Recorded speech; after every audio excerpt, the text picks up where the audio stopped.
Angelicus and Sperb. Okay, well, welcome to Sperb Herbs episode 6. Today we're going to be talking about Xiāo Yáo San, or rambling powder. I am your presenter, Dr. Greg Sperber.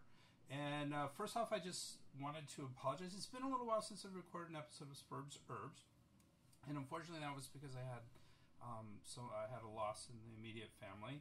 And of course, COVID hit. And so with that double slam, I postponed it for a while. But we're back. We're going to be recording every other week. And so keep going. And you can look at us on our podcasts. Any podcast app, we should be on all of them. If you find one we're not, please let us know. We'll be happy to get on it. And hopefully you'll stick with us and listen to all our episodes of Sperb Herbs. So today we are going to be talking about a formula. This is a formula edition of Sperb Herbs.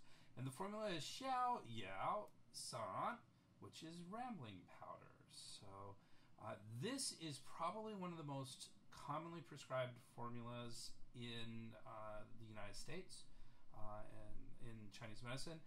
Because of that, it's kind of controversial. A lot of people say it's way overprescribed. Other people say it's the exact formula that we need for our society. As we get into it, you'll see that a lot of the issues it covers are the issues that we actually need to deal with.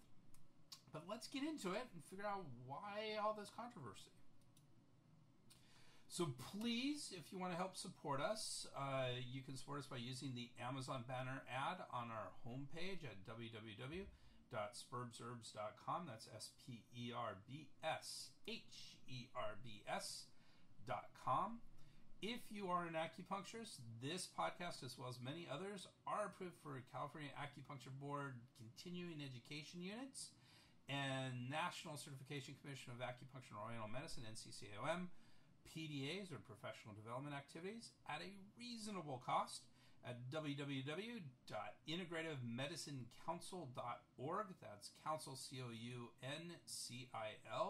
That's integrativemedicinecouncil.org. You can also see the click-through on the sperbsherbs.com. We are looking for sponsors for our podcast. If you are looking for effective, super targeted, personalized advertising with an excellent return on investment, check out the advertising section of either website. Alrighty, let's get into it. So, Chinese medicine is generally predicated on three philosophies / worldviews / religions. And the reason why I do these slashes is because it can be difficult to separate these three by definition. I mean, a worldview and a religion is predicated on some sort of philosophy, so philosophy kind of underlies a lot of this. Religion, the definition of religion is difficult. I used to teach the very first class in the Chinese Medical Master's program, and I would always ask my students, what is a religion? And then we'd embark on an interesting conversation of what different people thought was a religion and why other people thought that may or may not be true. And the reality is it's difficult to actually define what a religion is. And therefore, it's difficult to separate sometimes philosophies, worldviews, and religions. Personally, I think, especially in the realm of Taoism, which we're going to talk a lot about today, that there is sort of a philosophical Taoism and there is a religious Taoism. And when we get into religious Taoism, I think there's a lot more, pomp and circumstance would be the way I'd say it, and a little bit more, there's a little bit more faith involved in that, though there's definitely faith involved in a worldview or a philosophy. So again, it gets difficult to define these two. So that's why these three. That's why I kind of lumped them all together.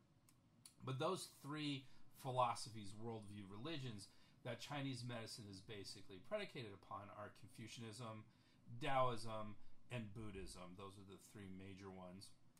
And we're going to talk about Taoism today. To talk about all three, I used to do that in at least a 3-hour lecture, and that was just describing some of the basics of it. So we're just going to do a small little introduction of Taoism today. So, and the reason why we're focusing on Taoism is that some have posited that Chinese herbalism is primarily Taoist in origin. This is described by Paul Unshold, who is probably the leading Chinese medical historian. He's not a Chinese medical practitioner, he's a historian and has written a bunch of books on the history of Chinese medicine. And, the reason why herbalism is primarily thought of as Taoist in origin, there's several reasons. One of them is that, the Taoists are actually known to go off into the mountains and meditate. They're considered to be, a lot of them are hermetic, are very, they like to be alone. And they would observe nature, and that's where a lot of Taoism comes from. And they would observe animals, sick animals coming, eating a particular plant, and then getting better. And that's supposed to be sort of the beginnings, the underpinnings of Chinese herbalism. It goes further than that as we get into Taoist alchemy. And we're not going to talk about Taoist alchemy today, but there's a lot more connection between herbalism and Taoism as well as we move through the ages. But that's sort of the beginning, probably. So when we talk about Taoism, there are several basic texts in Taoism. Some people call them the Bibles of Taoism, though I don't think that is correct. But at least these are really important. And probably the most important, the best known, is the Tao Te Ching. You'll see this spelled, currently everything's supposed to be spelled in pinyin, so it's spelled Daodejing, Tao Te Ching. But most people will see it as Taoteching.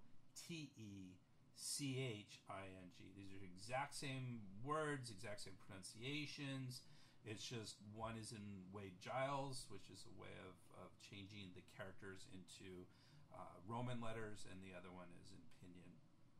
And both the Tao Te Ching is attributed to Lao Tzu. And again, you'll see different spellings of this.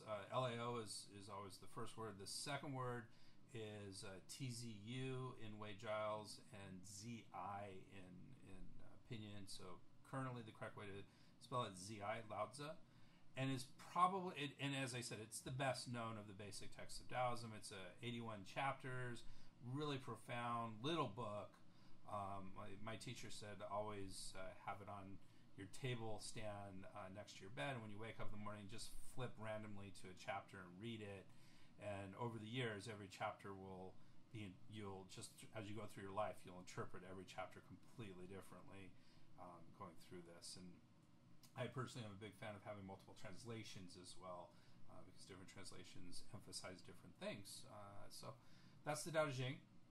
The other really basic text in Taoism, in just a second we're going to see how basic text, is from an author known as Zhuangzi. So you will see this again, different spellings. You can see it's Chuang, and then the second word TZU. That TZU or ZI, as in Lao Tzu and Zhuangzi, means old teacher, is basically what that means. So this means old teacher Zhuang, and Lao Tzu is old teacher Lao.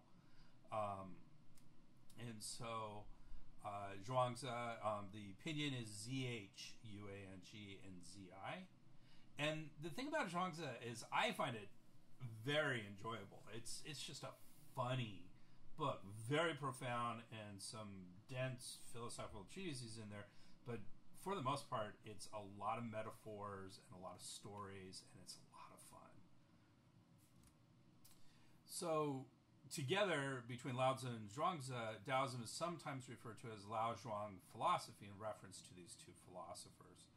Zhuangzi was believed to have lived from 365 to 290 BCE, so before the Common Era, that's BCE, 365 to 390, so he was about 75 years old, supposedly. And the book attributed to him is called Zhuangzi's Basic Teachings or Basic Writings. You'll see it both ways. And it's actually a compilation recorded around 310 CE, so almost 600 years after he died. It's clearly, it was not written by him. These writings, we'll get into that in just a second. These writings tend to be parables or fun stories that illustrate basic tenets of Taoism. So a lot of fun. It's just very interesting. And let me tell you, you may never have heard of Zhuangzi or the basic teachings, but you've heard these stories. A lot of these parables have come down in time and are just a little bit of the fabric of our culture, some of them. And you'll recognize them, you'll have heard of them, and you will never have known that they were Zhuangzi's original writings. So, as I said, in many ancient texts, the basic writing is probably more of a collection written by students and disciples of Zhuangzi rather than his actual writings. He didn't write these. Like I said, it was 310 CE, so 600 years after he died. So this isn't written by him, but certainly inspired by him. And the writings are often broken down into three sections: the inner chapters, the outer chapters, and the miscellaneous chapters. Generally, the inner chapters are considered to be the most authentic and philosophically useful. And this is where we see why I'm talking about all this today. The first chapter is actually called Xiāo Yáo. And remember, our formula is Xiāo Yáo San. So the first chapter, Xiāo Yáo, it's often translated as free and easy wandering. And you will see that as a translation of our formula that we talk about today, though the textbooks generally translate it as rambling powder, which kind of is a much shorter way to say free and easy wandering, rambling. So this chapter, Xiāo Yáo chapter, the first chapter, is a collection of parables that illustrate Taoist principles, primarily what is true freedom and the limits of perception.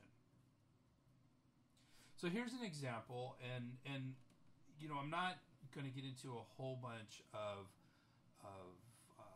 breakdown of this. I mean, believe me, there are whole dissertations just written on this chapter. I mean, it can be, we can spend hours just talking about Xiāo Yáo, so I'm not going to do that. So not a ton of analysis, but I just want to say these names mean something. These names often refer to contemporaries that might have a different philosophy, and they're making fun of them. There's always a little bit of subtle humor in this. So these names mean something that I'm going to be doing for the most part. But I'm not going to get into what they mean or don't mean. Again, that's it can be controversial, and it's sort of like I said, dissertations can look at this. So here we go. This is from the first chapter, Xiāo Yáo, in Zhuangzi, the basic writings or basic teachings. Jian Wu questioned Lian Shu, saying, "I've been talking to Jie Yu, and he speaks nothing but tall tales that go on and on without making sense or coming to a point. I found it most alarming. His nonsense stretched on endless as the Milky Way, varying every which way, completely at odds with human common sense." "Why? What did he say?" asked Lian Shu. "He says that far away on Guyi Mountain there dwells a spirit like man with skin like icy snow, lovely and chaste as a virgin. He eats no grain, but sucks the wind and drinks the dew. He mounts the chi of the clouds and wanders beyond the four seas, riding a flying dragon. By concentrating his spirit, he protects things from illness and damage, and ripens the fall harvest. So I refuse to believe the crazy things he says." Lian Shu replied, "Just so. They say a blind man just can't take in beautiful patterns, nor a deaf man the music of bell and drum. And it's not only the physical body that suffers from blindness and deafness, understanding may as well. That perfectly characterizes a man such as you. But a man such as he, with virtue such as his, can roll the world of things into one. Though all in the world seek a way out of its chaos, what business is it of his that you should wear himself down with responsibility for the world? Nothing can harm such a man. Though flood waters rise to the sky, he will not drown. Though a great drought melt metal and stone and scorch the soil and the mountains, he will not be burned. From the mere dirt and dust his body sheds, you can mold a Yao or a Shun. Why should he agree to take on responsibility for the world?" So that is an example of it. Now, to be honest with you, there's clear-cut parables in the inner teachings. That one is a little obscure and it refers to a lot of Taoism mysticism. So it's a little dense as an example, but Xiāo Yáo, as the first chapter, is a little dense. But this gives you an example of basically what that chapter is saying is like, look, what you think you know and what you think you perceive is not really the true world. And honestly, that is an underpinning, I think, of Taoism. Of course, anytime we're talking about Taoism, I got to talk about the very first line in the Tao Te Ching by Lao Tzu that says, the Tao that can be spoken of is not the true Tao. So anything we communicate is a little off. That's sort of, to me, that's sort of the wonderment and the interesting aspects of Taoism. But we did our best. That was an introduction of Xiāo Yáo, the first chapter of the basic teachings. Let's actually move into our formula for today. Again, Xiāo Yáo San. San. That's the formula. English translation there are really two main sources I use when looking at formulas, and then I go off from there. And both of them translate this as rambling powder. Other names you might hear for this are Merry Life Powder, Bupleurum and Dongui formula. Now, one of the issues we have, again, is we go back to the different ways to translate a character and the sounds of Chinese into a Latinate alphabet like we have. And so Bupleurum and Dongui formula, some people will say Tangqui formula because it's using the Wei Giles and it's spelled Tangquei. So it's actually pronounced Dongui, and the pinyin is Dang and Gui. So it actually, in the pinyin, is spelled a lot closer to how we would pronounce it, Dongui. So even if you see it written Tangqui, it is still pronounced Dongui. So Bupleurum and Dongui formula, and then Dongui and Bupleurum formula. So exact same things with the same issue with the pinyin versus the Wei Giles. It's also called Relaxed Wanderer powder. It can be spelled in the Wei Giles. So instead of Xiao, which is pinyin, it's Hsiao. So the HS changes the X. The Yao and the San are spelled exactly the same way, Yao and San. And it's also can be called rambling decoction rather than rambling powder. And technically in Chinese, this is Xiāo Yáo Tang rather than Xiāo Yáo San. And that's the same formula. It's just decocted as opposed to a powder. And we'll actually talk about that a little bit as we talk about the preparation of this formula. This formula is in the category of formulas that regulate and harmonize the liver and spleen. So when we say regulate, we often mean move. It has an aspect of movement and helps stagnation, depression. We're going to talk about those two words in a little bit.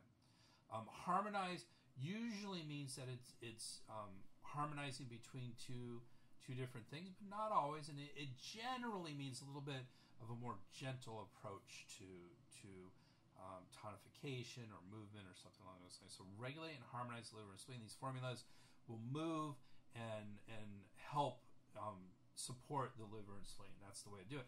And one of the reasons why this is such a commonly used formula is this harmonize. It's not what I would say a pushy formula. Formulas can go like, okay, you got to do this body, and they're very specific in the movement that it's trying to do in the body. This is a lot less than that. This is like, hey, we're going to help the body do what it needs to do. And if you need a little bit more tonification, you need a little bit more movement, that's sort of how this goes. So it's not as, what I call as pushy a formula as some others. And we're going to talk about some of those other ones when we talk about some comparisons of Xiāo Yáo San to other formulas. So let's talk about its Chinese medical actions. What does it do? So the first thing it does is it spreads the liver qi. So this is important. In other books, the same action is translated as soothes the liver or relieves qi stagnation. And so what it does is the liver is in charge of moving qi, and so if it doesn't do its job well, then qi stagnates, and that's really what we're talking about here. It spreads, it soothes, it relieves qi, liver qi stagnation. Now, they're using the word stagnation. There is the dictionary, the Practical Dictionary of Chinese Medicine, doesn't like the word stagnation anymore, and the more accepted word now generally is depression rather than stagnation, though several books still use the word stagnation. Depression, I think, is a little bit more accurate than stagnation, but a little bit more of a difficult concept than the word stagnation. Depression means it's depressed. It's kind of settled in. It's kind of not stuck, but not moving. It's sort of a subtler way to go. So generally, when we see stagnation, the more technically accurate term today, according to the Wiseman Practical Dictionary, is depression. But we will use them interchangeably today, especially since a lot of the books use that term, stagnation. So it spreads the liver qi. The second medical action, Chinese medical action, is it strengthens the spleen, and we're going to see why that's so important. And it nourishes the blood, so that's important as well. So those are the three functions that this formula does, and it actually sets this formula apart from a lot of other formulas that may spread the liver qi. And other formulas that spread the liver qi and may strengthen the spleen, they may not also nourish the blood. So it's a interesting formula with a lot of different effects. Indications for its use include bilateral hypochondriac pain, usually spasmodic, which means it comes in spasms, comes and goes, vertigo, headache, dry mouth and throat, a bitter taste in the mouth, reduced appetite, fatigue, wan complexion. A wan complexion is pale, sickly. It looks like you're ill, sort of, when you have a bad cold and you just feel out, or a flu, you have a wan complexion. You're pale and look sick. Fatigue. Oh, I already had fatigue. Fatigue's in there twice. And then we have lack of appetite, a pale red tongue, and a deficient and wiry pulse. So this is an interesting, a deficient and wiry pulse is an interesting concept, because I was always taught that a wiry pulse, by definition, is excess. And so how do you have both a deficient and a wiry pulse? But when you look at this formula, it kind of has that. It's like you'll feel the wiry pulse, you'll feel it up against your fingers as you take the pulse, but there's not a lot under it, maybe it's the best way to say it. There may also be alternating fever and chills. When we talk about alternating fever and chills, we're starting to get into a whole system of diagnosis called the 6 patterns, and so we're not going to do that today, but this can be used to treat one of the 6 patterns. Distended breasts or irregular menstruation. This is a formula that's used very often for 2 major reasons. One is emotional stuff. This is definitely a formula that's used in a lot of emotional issues, including depression, anxiety, even schizophrenia. We're going to find out that it's been used to treat schizophrenia. So it can be used a lot for a lot of emotional stuff. And it's also used a lot for menstrual complaints and gynecological issues. It's very much a women's health formula, but it's so broad and so useful, it's used a lot in men as well. And men actually tend to a lot of liver qi stagnation as well. So women tend to blood deficiency, so that helps that aspect. And a lot of the issues they deal with has that as part of a component of it. And then men can tend towards liver qi stagnation, and so it's very useful for this. So this is a really widely used, commonly useful formula. So there are really my two main sources that I use, which are Chen and Volkershai, Dan Bensky's, Andrew Ellis, and Randall Barelet's Formulas and Strategies, Chinese Herbal Medicine Formulas and Strategies. And we also have Chen's Herbal Formulas. Those are my 2 major sources. And they actually agree this formula was first published in the Taiping Hui Min He Ji Ju Fang. One of them translates this as the Imperial Grace Formulary of the Taiping era, and the other as Formulary of the Pharmacy Service for Benefiting the People of the Taiping Era.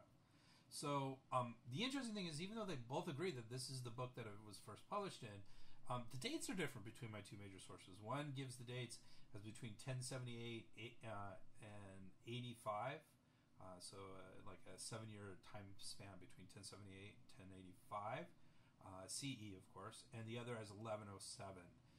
So, maybe 20 years difference, 25 years difference between the 2 sources, which, looking back 1,000 years, is not a lot of difference. So they come out in that basic time period, around 1100, give or take. So let's talk about its ingredients. Its chief herb is Bupleuria radix, or chai hu. So, we haven't really had anything talked about this herb before. This is a really useful herb in Chinese medicine. We use it a lot. It is a liver. It's interesting. It's a liver herb, but it comes in a category. It's in the cool, acrid herbs that release the exterior that you would never associate necessarily that the liver is in that, would be associated with that. Usually other things like the lung is definitely associated with that category of herbs rather than the liver, but this is in that, and it's useful, and we'll get into a lot of why it's in that category. So that's Bupleuria radix is the Latin, chai hu is the pinyin, is the Chinese, and Bupleurum is usually the common, what they call common Bupleurum root. And in this formula, 9 grams are called for. As I said, this is the chief herb, and what it does is it relieves constraint by spreading the liver qi while guiding the entire formula to the liver. It is bitter, cooling, and out-thrusting. That's that release the exterior aspect, making it perfect for constrained qi transformed into heat. So it's cooling, it helps the heat. It is out-thrusting, so it actually moves constrained qi. That's the important thing. And it says perfect for constrained qi transformed into heat. We do have a saying in Chinese medicine that stagnant qi will always turn into heat eventually. So that's this herb is perfect for that. The next two herbs, Dongui and Baixiao, are the deputies and work together to nourish the blood and strengthen the liver, as well as make sure chai hu does not damage the liver yin. And it's out thrusting. The chai hu can actually can damage the blood and fluids as it's out thrusting. And so using Dongui and Baixiao protects the yin and the fluids in the blood. So let's talk about these. So the first one is Angelica sinensis radix. That's Angelicae sinensis radix, some people will say, which is Dongui. And we should be using 9 grams of that in this formula. This comes from the tonify the blood category, so you can see why it would be really good for nourishing and protecting the blood. And instructions for this formula actually say this should be dry fried. So the word for dry fried is wei, so wei dongui. It's important in treating blood deficiency and liver constraint as it affects the qi of the blood. So the interesting thing about dongui, we will often talk about the qi of the blood and the blood of the blood. The qi of the blood is sort of that energetic aspect of the blood. The blood of the blood is sort of the fluid aspect of it. So this works on the qi side of things. So it tonifies the blood, but it tonifies it by supporting the qi of it. It's a very interesting thing. So it actually does help that liver constraint because it works with the qi, but it does protect the blood. So that's why it's a really useful, and again, super common herb. In fact, our last Sperb herbs was on Dongui. So if you want to learn more about this amazingly, very commonly used herb, go check out Sperb herbs. I believe it's our last one, number 5. The other herb in this pair is Baixiao, Peony radix alba. Baixiao. So this is white peony is often the common name for it. Again, we should be using 9 grams of this. Actually, the whole formula I think is 9 grams until we get to some of the add-on herbs, which we'll talk about in just a minute. And again, this comes from the tonify the blood category. It nourishes the yin, curbs liver yang. So liver yang is when the heat rises, and we say things like you can get really bad headaches from liver yang rising and things like this. And that can happen with the heat and the constraint of the liver. So that can definitely happen for this formula's effect. So curbs liver yang and alleviates pain. It's really good for pain. So that's Baixiao. Okay, and then we have. I'm going to talk before we get into our next two herbs. We want to talk about the first couple lines of the Jingui Yao Lui, or Lui Fan Yun. These are the essential prescriptions of the Golden Cabinet. So this book, along with the Shanghong Lung, are written by Zhang Jing and are considered. They were once one book, and they've been split into 2 books, but that is considered the first major book on formulas. There were other books before then that were on individual herbs. So this is the first major book that still exists that is on formula. So very important book, and it was written, I believe, around 200 CE. In the Common Era, but we're talking 900 years before this formula was first published. A very important book. Establishes a lot of the theory and practicality of Chinese medicine and Chinese formulas. So the very first couple of lines of the Jingui Yao says, the master says, treating disease before it arises means, for example, that if you see disease of the liver, you know that it will pass from the liver to the spleen. Thus, you must first replenish the spleen. And this was from Wiseman and Wilm's translation. So, one of the things that, there's a lot to break down here on this, but we need to know the relationship between the liver and the spleen. So, the liver is an organ of the wood element. The spleen is an organ of the earth element, and we say that wood will engender the spleen. So if there's a problem with the liver, it can go over and what we call attack the spleen. So that's really important. That when the liver is excess, it will make a spleen go deficient, and if the spleen's already deficient, it will make a lot worse and have a lot more of a disease process happening in that case. And so what this quote is saying is that we know the liver will go and attack the spleen.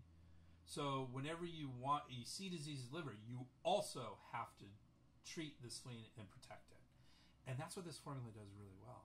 And these next two assistant herbs serve to protect the spleen from the liver by strengthening the spleen and supports treatment of the blood deficiency. So the first of these is Atractylotus macrocephalae rhizoma, which is by Ju, 9 grams again, and this is in the tonified qi category. And this is it tonifies qi, it tonifies the spleen strongly. It's a really good herb for this aspect, and the reason why we say if you look up Baiju, it doesn't necessarily say that it nourishes the blood. The reason why we say this helps supports the nourishment of the blood is because the spleen is in charge of building the blood. And so if you tonify the spleen, you will help support tonification of the blood, nourishment of the blood. And so Baiju does it that way, by tonifying the spleen. The second of these assistant herbs is Poria, or Fu Ling, which again, 9 grams. And this is actually in the drain damp category.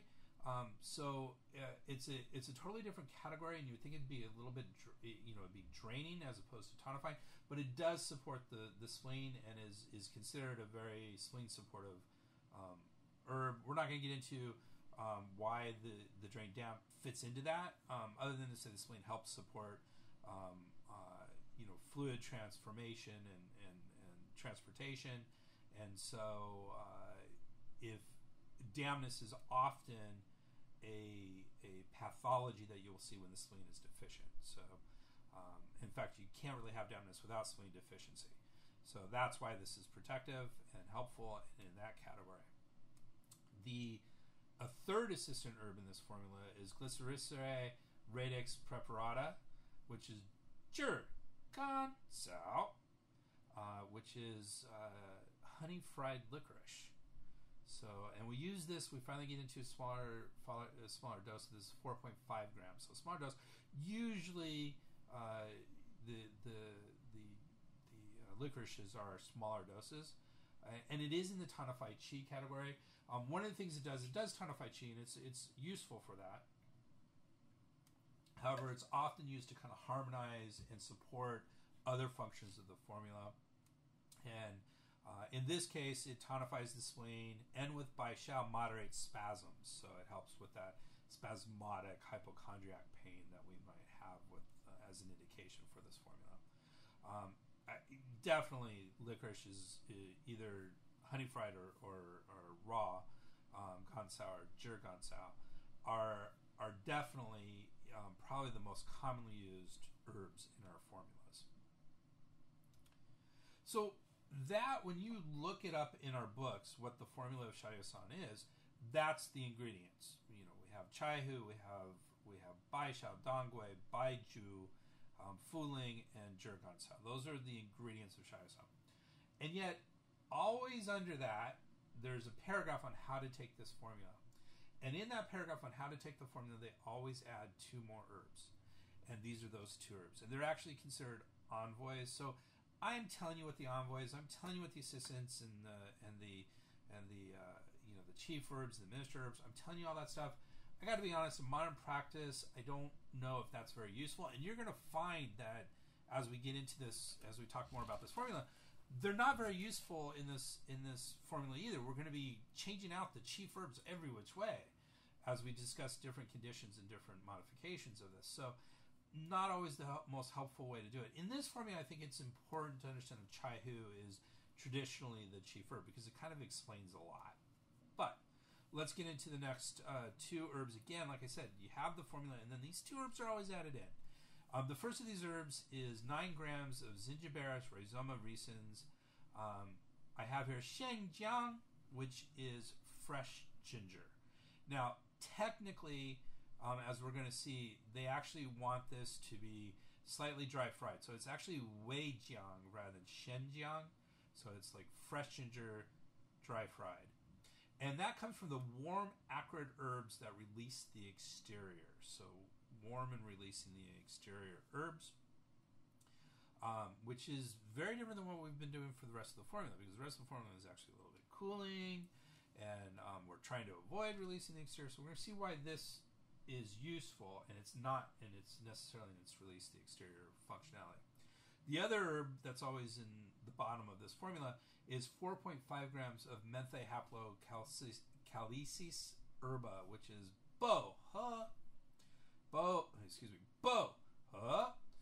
which is in the cool acrid herbs that release the exterior. And we're going to see why both of these herbs are used right now. So one text notes that these last 2 envoy herbs need to be in these doses, and that the Shengjiang should be dry roasted, so Weijiang, and the Boha is at this low dose. Both of these are designed to minimize the acrid exterior releasing effects and allow the Boha to clear liver qi stagnation. So Boha is at low levels is good for, it helps the liver and moves liver. At higher levels, it releases the exterior. We don't want to release the exterior unless there's a pathogen. We'll talk about that in a little bit. If not done this way, the exterior releasing effects may damage yin and blood. If, again, we were worried about that with chai hu. Remember, if there's too much exterior releasing, if it's too out thrusting, it damages the yin and the blood. So, and that's part of the reason why we dry roast this, is to kind of minimize that. So, Weijiang harmonizes the stomach and prevents rebellious qi. So, we've been talking about spleen, we've been talking about liver, we haven't talked about the stomach. Harmonizes the stomach. Stomach's really important, and in Chinese medicine we talk about the organs in yin-yang pairs. And so the liver goes with the gallbladder, but you don't often talk about liver gallbladder issues. I mean, there are some, but it's not huge. But as a pair of yin-yang organs, the stomach and spleen are very tightly paired together, and the spleen is considered, very. The stomach is considered very much is the yang organ, but it's considered to have similar effects as yin organs, and the spleen is very yin organ and it has some yang aspects to it. So, as a yin-yang pair, the stomach and spleen are tightly bound together in Chinese medicine. Now, this may not make a whole bunch of sense in Western thought, because the spleen and the stomach aren't attached at all. But when you get into, you study this some more, and I am a firm believer that this is the case. If you look at, I think there was a book that came out in the 16 or 1700s in China, Anatomy, and it talked about the tail of the spleen. And if you know the spleen, it's like an odd-shaped balloon. There's no tail to it whatsoever. But right under the spleen is the pancreas, and that is triangular shaped, almost pyramidal, and very flat pyramid. And that would be it, and it's right under the spleen. And so, if you look at the functions of the spleen in Chinese medicine, the functions of the spleen are kind of a mixture of what the spleen does and what the pancreas does. And so when I think of spleen in Chinese medicine, I always think of the pancreas. And so if you look at this, harmonizes the stomach, and now you understand the pancreas and the stomach are right there. They both dump into the duodenum of the small intestine. They're both really important in digestion. So that makes a lot of sense that they would be very similar to each other and help each other quite a bit. Boha enhances Chaihu's ability to relieve liver constraint and disperse heat associated with constraint. Remember, Boha is cooling and extra releasing. So it disperses the heat and relieves the liver constraint. So those are the last two herbs in this formula. And like I said, they're always kind of at a footnote to this formula, but important. So administration, traditionally we grind into a powder. It takes 6 to 9 grams as a draft with Wei Jiang and Boha. A draft is where you just put the powder in a cup and you add hot water, you let it steep for a few minutes and you drink it. The other source says to grind the ingredients coarsely, cook with Wei Jiang and Boha until the liquid is reduced 70%. So you reduce it a little bit. And generally today, I think in most cases, we just use it, we prepare it as a general decoction, we boil it. So people do double boiling it. At some point, we'll talk about how to prepare decoctions with the dosage specified. So there you go. If you look at more traditional dosing of it, it's like add 30 grams of everything and powder it. And so ultimately, it doesn't really matter. We're kind of ending up with the same, with similar sort of aspects to this at the end of the day. So that's how we administer it. So let's talk about some commentary on this. And this is such a commonly used formula that there's lots of commentaries on its use. This formula is considered a variation of Sinisan, which is frigid extremities powder. I'm emphasizing powder because there's another formula called Sinitang, or frigid extremities decoction, and it has completely different effects to this frigid extremities powder. I always remember the difference because the decoction is hot and warm, so it warms up. This is a powder and it has no temperature to it whatsoever. So that's how I always remember the difference. One is a very warming formula. It's in the category of warm the interior. And this one is in this same category as Xiāo Yáo San. So it's, harmonize, regulate, and harmonize the liver and spleen. And this formula the Xiāo Yáo San is widely used in internal gynecological medicine.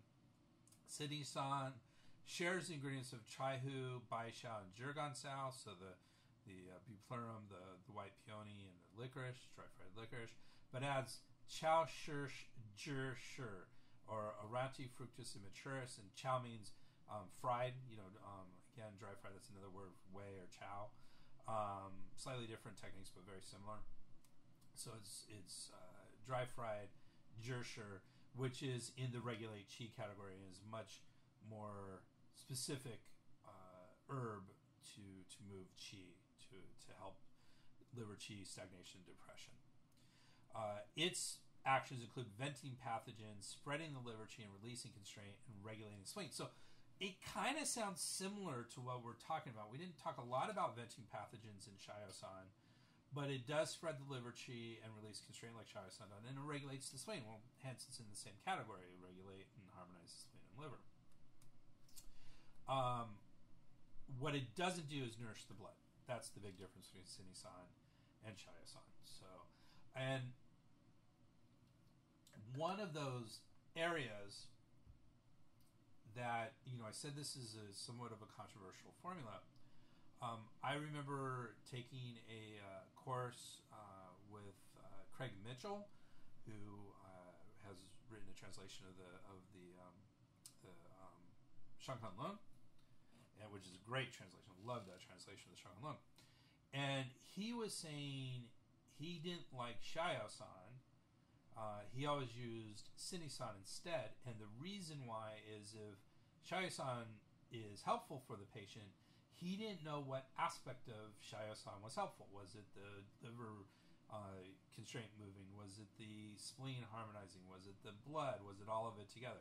But if you use Sinisan, which doesn't have that nourished blood, it just works with spleen and liver, and it worked, then he knew he didn't have to worry so much about the blood. And if it didn't work, then he knew he needed to do something different, and it might involve the blood and everything. In other words, it was a more useful formula for confirming his diagnosis. So that's why he preferred Sini-san over Xiāo Yáo San. He just thought that Xiāo Yáo San had too much stuff going on for him to really know exactly why it was so useful or not.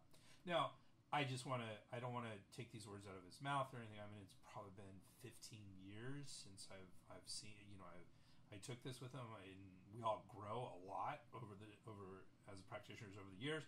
So I have no idea if he still thinks this way or not, but back then that was his thought process.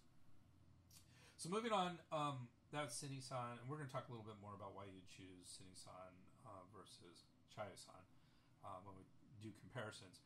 But I want to talk about 3 basic liver treatment principles as described in the Yellow Emperor's Classic of Medicine. So if you're not familiar with the Huangdi Neijing, this is, I like to call it the Bible of Chinese medicine. It's the first existent, we have it currently, book on Chinese medicine. It's mostly on acupuncture, less on herbs, but still used and studied and very important.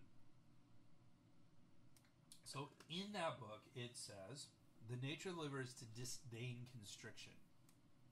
Thus, one should consume sweet-tasting herbs to soften it.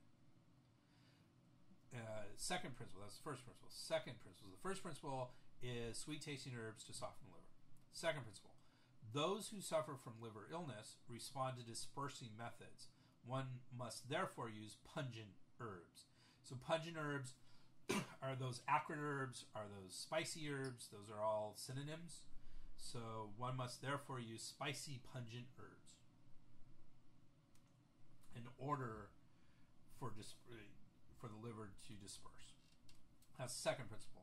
Sweet tasting herbs to soften it, pungent herbs to disperse it, and finally, third principle, if they need tonification, pungent tonics must be used for more fortification.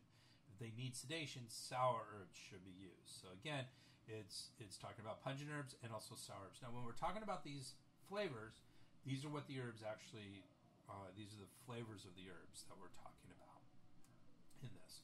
And so we're going to see why this is important, why we're talking about this. All 3 of these flavors are in our formula Xiāo Yáo San, simultaneously treating excess and deficiency in the liver and spleen. We have, the sweetness that is softening, soothing. We have the pungency. We have the pungent tonics. We have the sour. It's all in there. And why this formula is a very interesting formula. It hits all 3 of these principles that are in the Huangdi Neijing, or the Yellow Emperor's Classic of Internal Medicine. Qinbo Hui, which is a more modern practitioner, and again, this is translated by Scheid, explains this strategy. When the liver and spleen are both deficient, wood cannot dredge earth. Remember, I said wood and earth in the elements are important. Wood helps the earth by dredging it. So think of it, I like to think of it as like a wooden hoe or something along those lines. If the liver is unable to dredge and drain to facilitate an orderly qi dynamic, if the spleen is unable to strengthen the transportative functions and generate transformation, we say the function of the spleen is transportation and transformation. So if the spleen is unable to strengthen the transportive functions and generate transformation, the manifestations of constraint take shape. For this, one cannot simply write our formulas that dredge the liver. In other words, you have to take into account the spleen and the other aspects of it. You can't just concentrate on the liver.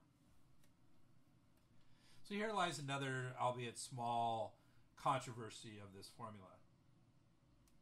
According to the contemporary formula expert Wang Mianzhi, again, as related by Scheid et al., if constraint arises from liver deficiency, then Dongui and Baishao should be the chief herbs of this formula. So, because those are the tonifying herbs, and they both affect the liver. So those should be the chief herbs, not Chai Hu, which is more about getting rid of that constraint and cooling. Remember, it's a cooling herb. So it says if you're actually trying to do the constraint from liver deficiency, then Dongwei and Baishao should actually be the chief herbs. So interesting. He switches those chief herbs. I told you there was going to be some funky going on with the chief herbs. In the past, given the connection of this formula with blood and emotions, so again, I said this is a very emotional treatment, and there's a lot of blood nourishing in this, it can be associated and used for menstrual complaints. Now, this is sort of a derogatory bullet point. Basically, what this is saying is that blood we often associate with women because of the menstrual cycle. They usually have a lot of stuff happening in the blood, much more so than men do. And women tend to be emotional, so this is a great formula for menstrual complaints and all that sort of stuff. So that's where that kind of comes from in the past. Modern, of course, we don't do that so much. It is very much a male formula as well as a female formula, and it is very much used for both sexes. So I don't know why I put that in here. It's part of the commentary in Shide, and I thought it was interesting. This connection with the blood and the emotions is important because emotions are important. That's one of the things I treat a lot of is emotional stuff. That was my emphasis in my doctoral program, and so this is definitely one of my go-to formulas for a lot of different emotional stuff. And so I wanted to get in that emotional aspect as we talk about this formula.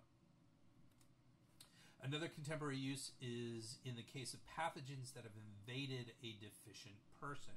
So you can have a pathogen that comes in, and it can be effective for spontaneous sweating caused by liver deficiency. So liver implies, when this happens, it implies a disharmony between the nutritive and the protective, or the yin and the wei qi, a condition that may be present in allergies, recurrent infections, and not being able to release lingering pathogens. These qis are important, the nutritive and the protective qi.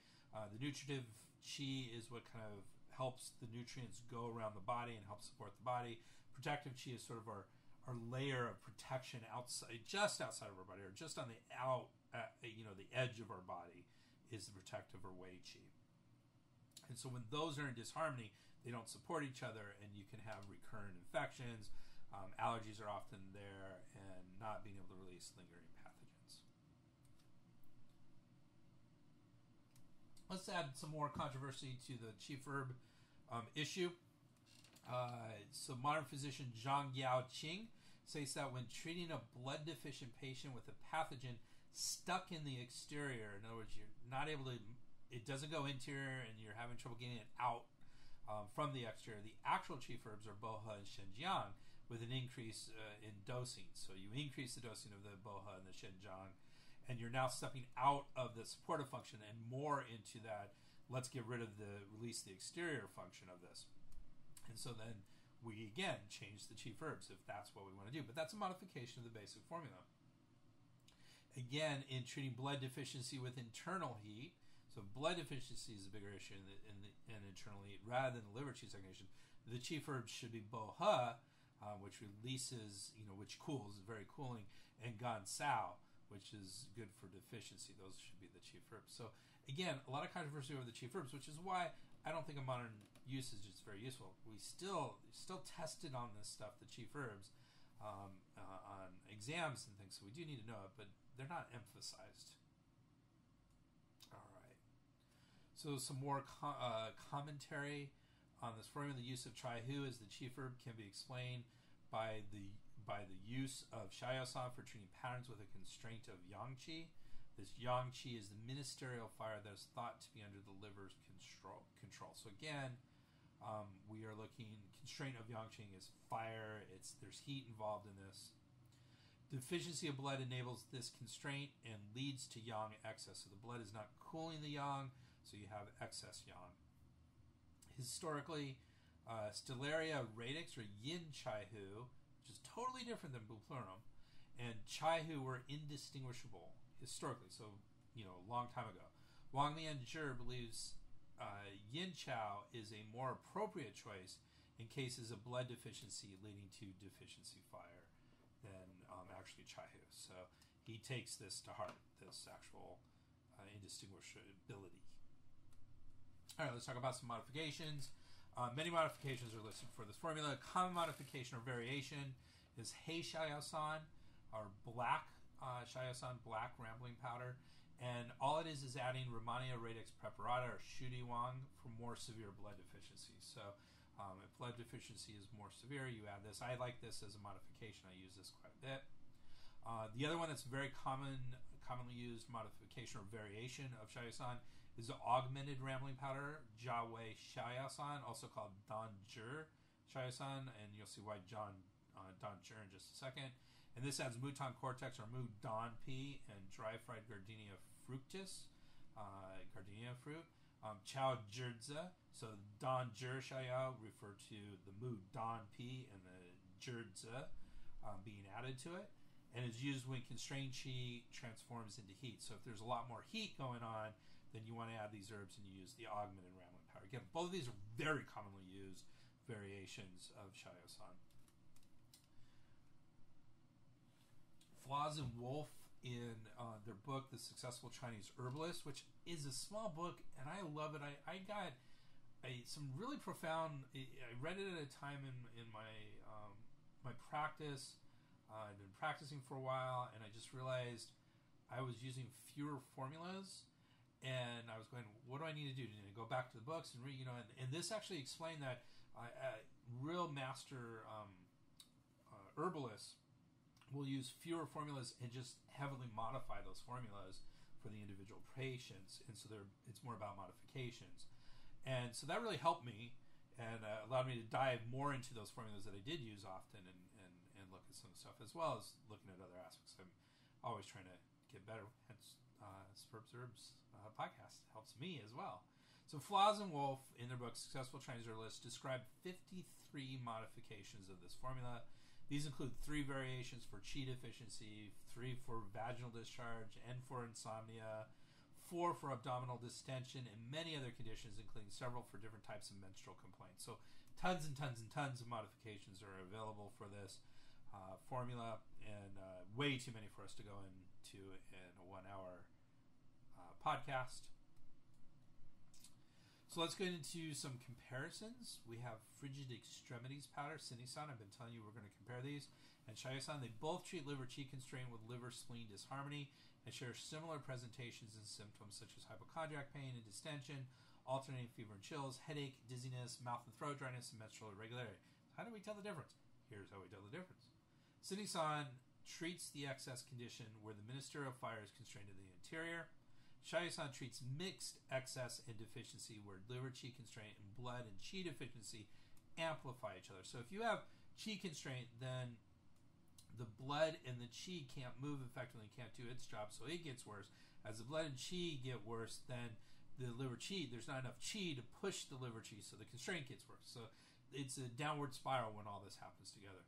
That's Xiāo Yáo San. Sinisan is without the deficiency. It's only in excess conditions. Another comparison is with Escape Restraint Pill, Yuejuan. Both that and Xiāo Yáo San treat liver qi constraint, especially those with a strong emotional component as a cause and or effect. So it either caused by emotion or is emotions are affected. Yuejuan is in the category of formulas that regulate qi, moves both qi and blood, is only for excess conditions. Additionally, with Chaihu as the chief herb, Xiāo Yáo San is more suitable for constraint that has transformed into heat, which is basically the same as yang qi or ministerial fire constraint. Yuejuan has Cyperioryzoma xiang fu as its chief and is more useful for a more substantial form of depression or stagnation of qi that may extend from the qi into the fluids and possibly blood. So they can affect the blood, but in Yuejuan it's an excess condition of the blood of stagnation, of depression. It's not moving properly, while in Xiāo Yáo San it's deficiency. So it's that we want to make sure that there's the excess deficiency aspect happening here as well with some heat. That's Xiāo Yáo San as opposed to Yuejuan. It doesn't really treat heat at all, Yuejuan, or the restraint pill. Okay. Another one commonly used, bupleurum powder to spread the liver. Chaihu Shugan San and Xiāo Yáo San are among the most commonly used formulas to treat liver qi stagnation. Chaihu Shugan San focuses solely on liver qi constraint and is suitable in conditions with severe stagnation. Xiāo Yáo San treats liver qi stagnation with blood and spleen vacuity. Is weaker as a qi disperser but more nourishing. Xiāo Yáo San is more appropriate for deficiency patients and or for long-term use. So again, we have that deficiency aspect here. Some biomedical indications for this formula, Xiāo Yáo San. This formula is used for quite a few different biomedical conditions, often broken down into two main categories. Those affecting the gastrointestinal system, including hepatitis, cirrhosis, cholecystitis, which is gallstones, peptic ulcer disease, and chronic gastritis. Gynecological disorders are the second main category, including premenstrual and perimenopausal syndromes, fibrocystic breasts, pelvic inflammatory disease, and uterine fibroids. Additionally, it is used to treat goiter, which is an enlarged thyroid gland, schizophrenia, depression, anxiety, optic neuritis, cataracts, and diabetes. But I wouldn't consider this one of the first things to think about with diabetes. Some Chinese studies, as reported by Chen and Chen, report the following effects. Liver qi stagnant, schizophrenic, and psychotic patients had quote-unquote satisfactory results in 2 small human studies. Modified Xiāo Yáo San was shown to be effective in treating depression in a human study with 60 subjects.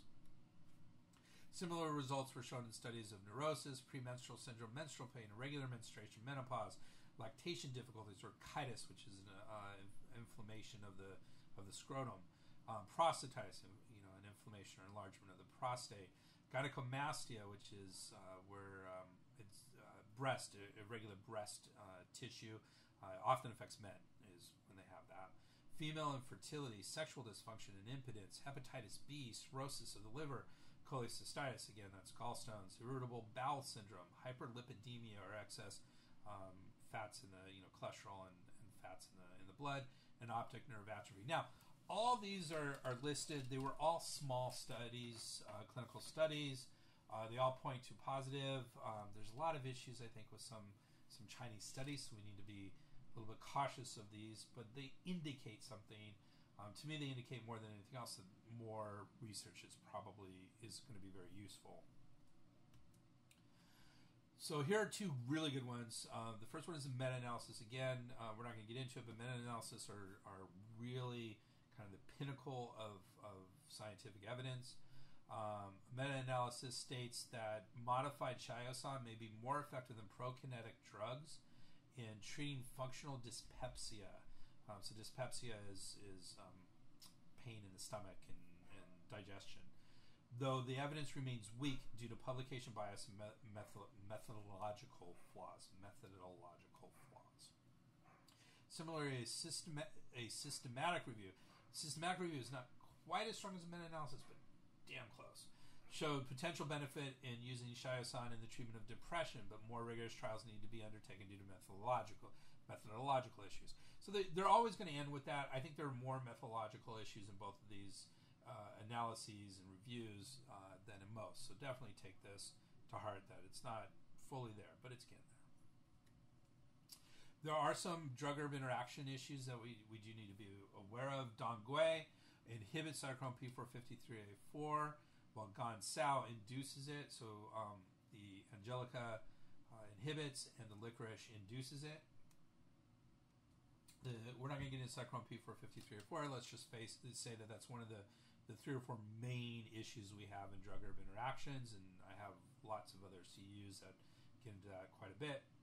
Same with our next bullet point, which is Dongui inhibits P-glycoprotein, which is a newer issue coming up in drug-herb interactions, and don't want to get into it, but it's definitely something we need to be aware of, that Dongui inhibits it. A large study showed that chai hu, in combination with several other herbs, showed increased adverse effects when combined with clozapine, quetiapine, or olanzapine. These are all anti-epileptics. That is some decent evidence. I believe it's level B, which is pretty high level evidence. A is the highest. So we should be aware of that. The problem is that it's in combination with other herbs. So is it the chai hu, is it the other herbs, or is it the combination that's causing these effects? We don't know. There are quite a few potential drug-herb interactions, but most are level D evidence, which is the lowest level of evidence. So I'm not getting into those. Generally, many herbs potentially interfere with anticoagulants, especially dongui and ginger. which is level C evidence. Gonsil may increase blood pressure, again, level C evidence. So what are the concerns of this formula? So the first concern is Chai-Hu dredges the liver and vents heat. Therefore, this formula is not appropriate for treating purely deficient conditions. You need to have some heat.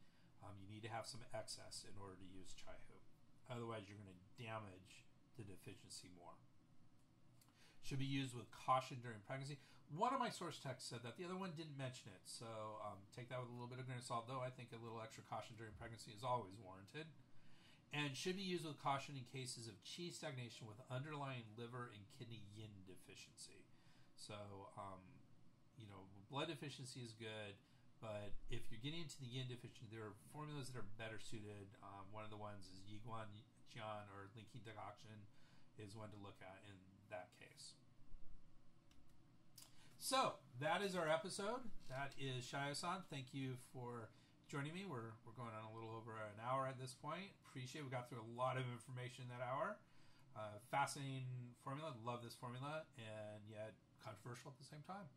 So next week, not next week, in 2 weeks, our next episode is really interesting. It's the first time at Sperb Herbs we will actually be looking at and exploring an entire category of single herbs that warm and release the elixir. So we're going to talk about what that means, why we would want to warm and release the elixir, what are some of the conditions and treatments and all that sort of stuff, and then what are the herbs that are involved in that. Not single herbs, the whole category. It's the first category most Chinese herbal practitioners learn, and we're going to learn about it in 2 weeks. Thank you so very much. I want to remind you that when you buy from Amazon, please use the banner ad on our homepage at spurbsherbs.com. You can always get in touch with me at Dr. Greg at spurbsherbs.com. So it's DRGREG at spurbsherbs, SPERBSHERBS.com, or at our website at www.spurbsherbs.com. Sperb Herbs. The proceeding was presented by Dr. Greg Sperber. We would like to thank Janelle for all her support and everybody else who contributed to this program. Janelle. Timothy Dobbins, Rogers, Campbell.